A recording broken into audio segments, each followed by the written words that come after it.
Hello, I am here, Lindsay Bryce here, and I am here with Christian Kiley. Hello, Christian.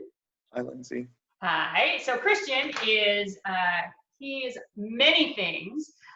He is a drama teacher, and he is also a wonderful, wonderful playwright. And we have many of his plays here at Theatrefolk, including Chemo Girl, which Christian, you're wearing the perfect shirt to publicize this wonderful play. Along with Virtual Family, Discovering Rogue, Theatrefolk.com is where you can find all his stuff.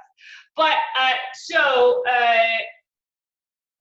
where we want to start though is I kind of want to start with the boat that everybody's in right now. In that being that the world has taken a very different turn than when we had planned to have this little conversation. So first of all, how are you surviving? It's different. It's a different kind of workload. I know most drama teachers are used to long, extensive hours in the brick and mortar at the theater.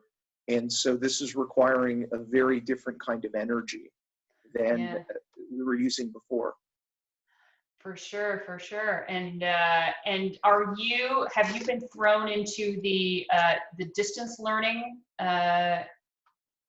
tempest in a teapot that many others are in as well?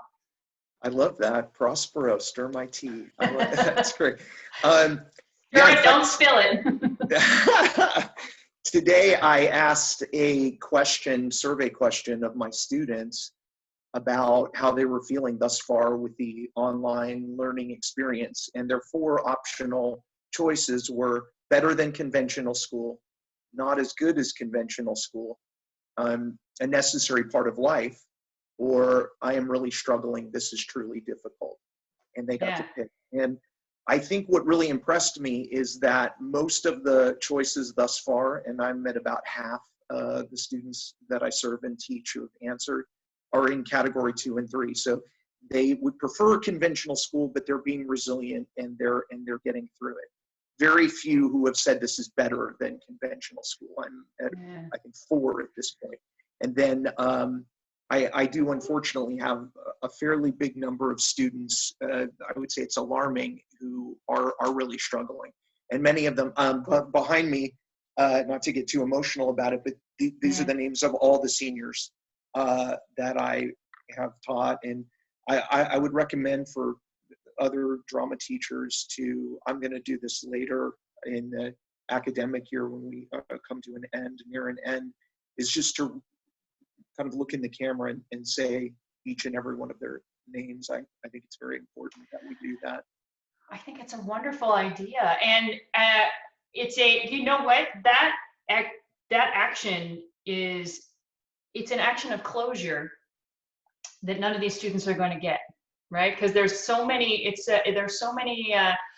interesting because all we've been told and have been talked at for, I'm going to say 5 years now, is how we're all on our phones, we're not connecting, we're not communicating. And I think more than anything, we've learned, oh no, we really are. And we need each other, and we need things to have beginning, middles, and ends. And it's going to be a very interesting world, I think, when will we ever go back to normal? I don't know if that's true.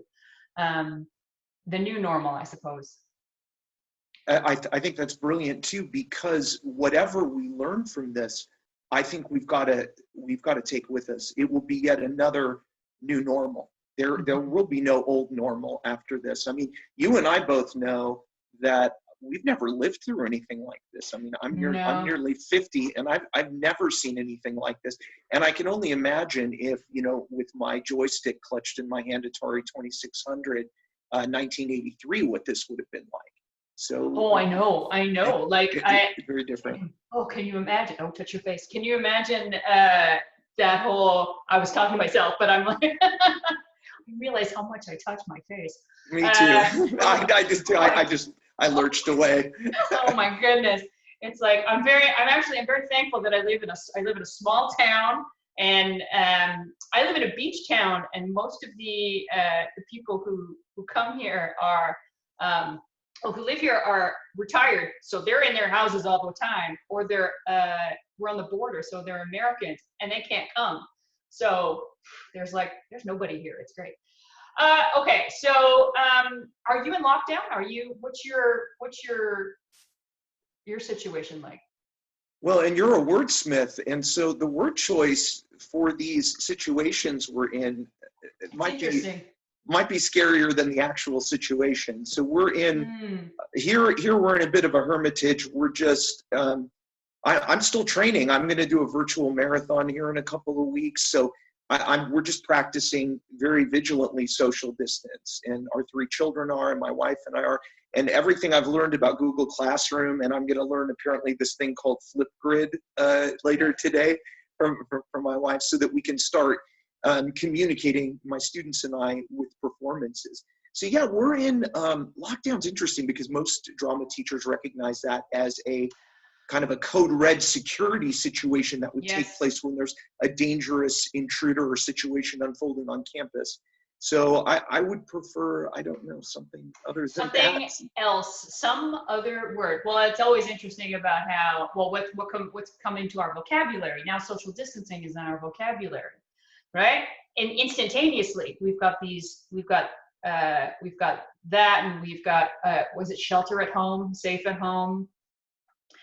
And then speaking as we are wordsmiths, like how will this situation sort of permeate into communication and language and what we picture when we say certain words now? Do you find yourself, it's really interesting because you look at things now where there are crowd scenes, like if you're watching a movie with a crowd scene, it's sort of like, maybe they shouldn't be doing that. Yeah, they need to what is it, 2 alligators worth? We need to move apart. Yeah, that's true. That's very true. Yeah, those suddenly become old images from the past. Yeah. I know. And it wasn't that long ago. It was so interesting. So have you been giving assignments to your students, and you haven't started doing online platforms with them yet? Well, I'm using Google Classroom, which I'm finding very intuitive. And I say that for my colleagues who are drama teachers, that they know that if I can do it, if Christian Kiley, who the year before I was in high school, they were teaching typing, and I was the first person with the green blinking cursor to take IBM computers, that if I can do it, anyone can. So I've been posting content daily, and mostly for wellness checks, making sure that everybody feels comfortable, letting students know that I'm present.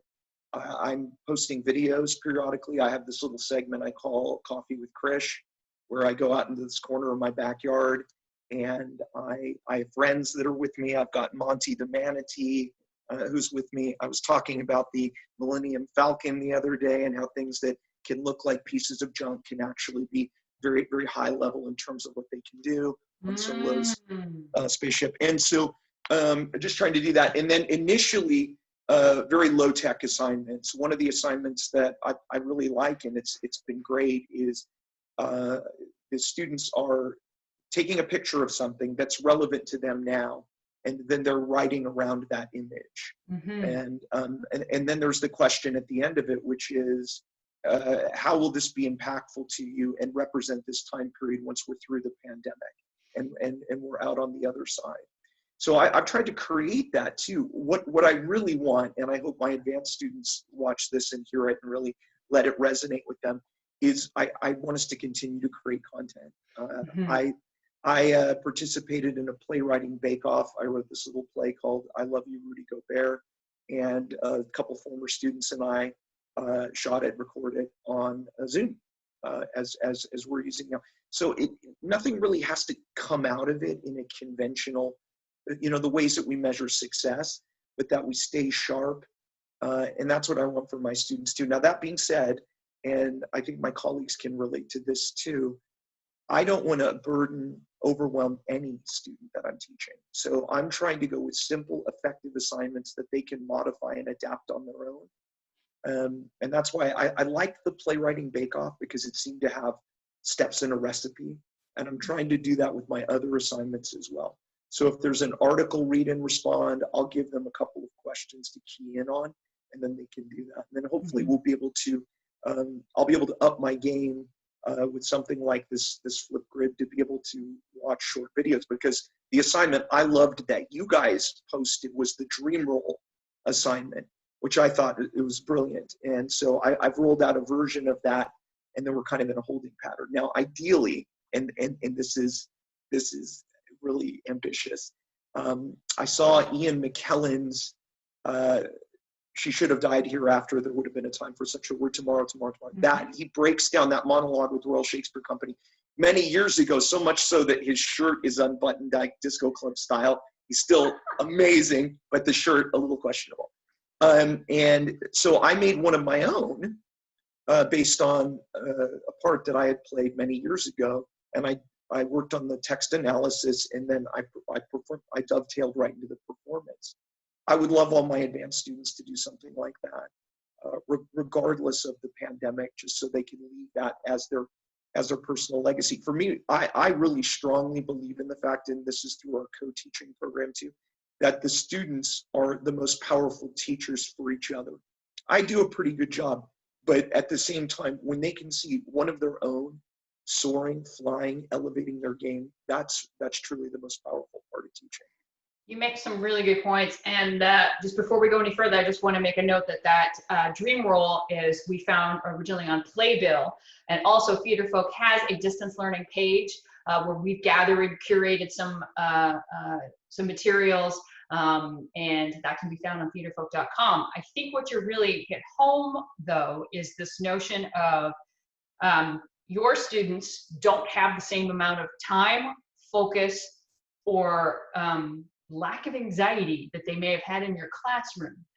And we don't know what students' home situations are like if they're sharing that one computer with their parents who are trying to work and a sibling who's doing it, and maybe they're being, maybe there's a whole notion of overwhelm that's happening. It's interesting how in some situations and some boards, it was like, you must do distance learning and you have to teach to the curriculum and you have to do assessments. And now people are starting to back off on that a little bit. And just, I think that the checking in with students and giving them something so they can express right now, I think is probably what they need and what they can do. That's beautifully put. And there are legal ramifications too. Every state in the United States will differ, but the student has to be protected. And yeah. I think it's a great rallying cry, or create a mantra, create a slogan for those of us who are drama teachers to be the protectors of that. I have students who are the oldest sibling in a family with multiple children, and they are not only doing their own work and running the household essentially like a manager, but they are responsible for tutoring and helping the younger siblings as well. Yep. So it's got to be overall. I mean, that sounds like my life, and I'm a grown up and I'm getting paid, and they're not getting paid. Exactly. And yours is not the only class they have, right? They're supposed to be doing math and history and what have you. So. Well, and I would strongly recommend soft deadlines or flexible deadlines. I don't like deadlines. Due date deadline sounds like you're going to the guillotine. But I do think something. In lockdown. Yeah, right. Yeah. Mm-hmm. So just flexible deadlines. I've one of the things I've really valued about this experience is it has forced us to find ways to communicate with each other and connect. Mm-hmm. Because as theater artists, the one thing I really miss is the immediate gratification. When you're in front of a group, you can tell when things are landing and when they're not. If I'm rolling out an assignment and I'm just in the explanation part of it, I can look in people's eyes and I can say, oh, this is not going very well, or oh my gosh, this is dynamite. Absolutely. This whole notion of communication, which leads right back to the thing that we do most often in drama class, which is the performance piece, which we know so many teachers who have had all of their spring productions canceled. They were like heading into their dress rehearsals and it's no more. And you mentioned very briefly that you were going to try and do some kind of performance thing. What is your thought or your plan for doing that on an online platform? Well, there's so many ways to go about it, and we haven't really decided yet. We have had a number of comedy improv practices, and yesterday we specifically targeted games for Zoom because some of the games just do not translate well to this forum.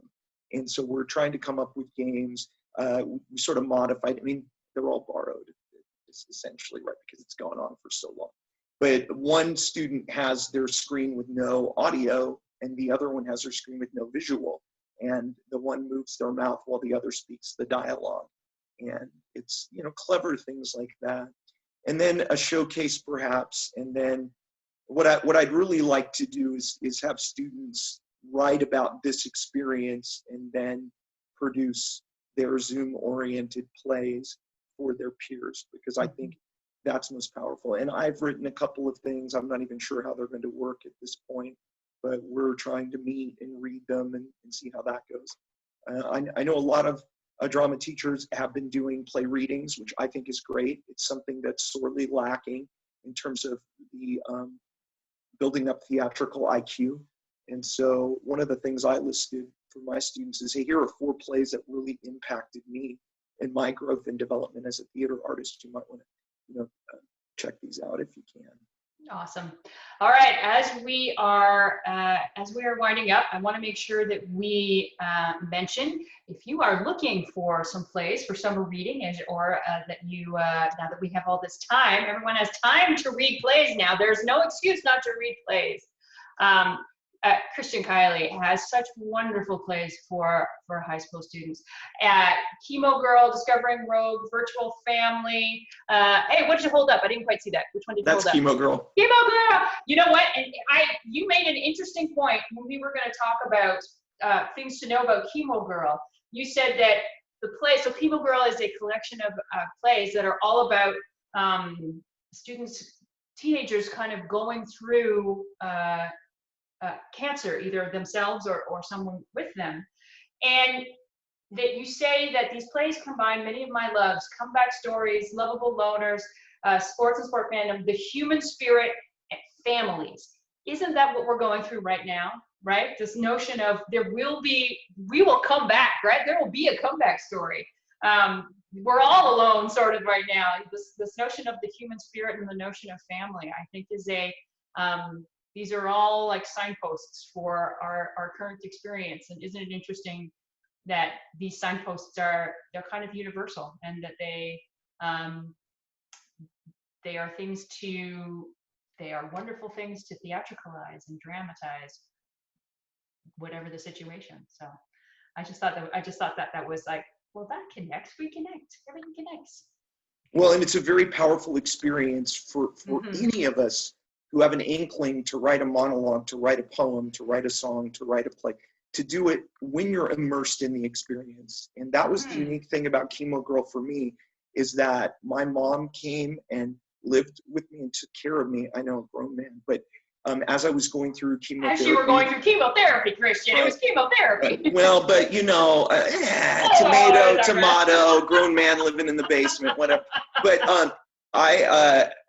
I really feel like, had I not done that, if I'd waited, because there was a voice in my head that said, don't write this now, wait, and you're back. But there was something really, I mean, all success and conventional, rewards aside, there was something really beautiful about writing when you were in the experience. It connects you to all of these other writers who've done exactly the same thing, whether they're at, Walden Pond or in Chekhov's Cherry Orchard, or wherever they are. It doesn't matter, because so I guess what I'm saying to people is, and I'm encouraging my students to do this too, is write your story about this, about the COVID-19. I hate to call it an adventure, because in many ways it's not, but you can certainly experience. It's the COVID-19 experience. Express what's happening to you. Express what's going on around you.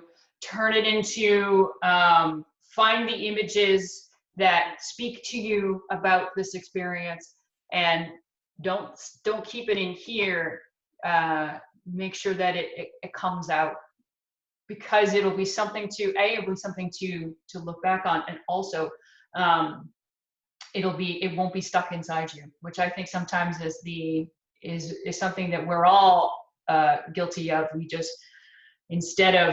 We kind of close down instead of opening up. So very cool. Not very cool.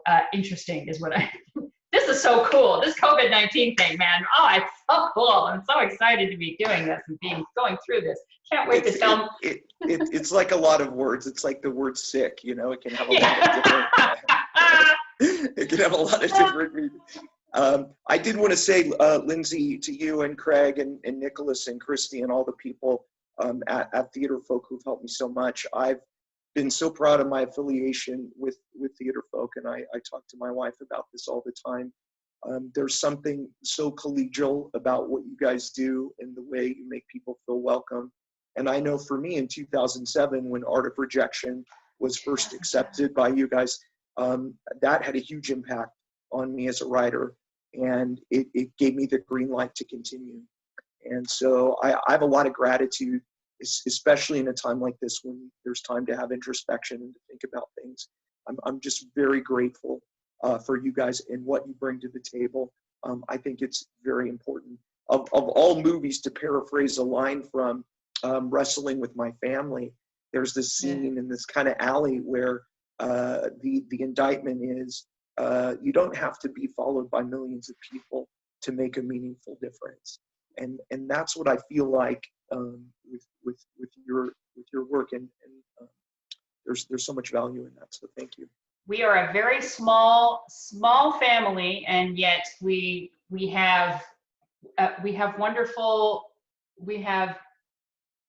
just have so many wonderful people like you, Christian, like all the people who help us have these experiences, are able to share, are able to help teachers.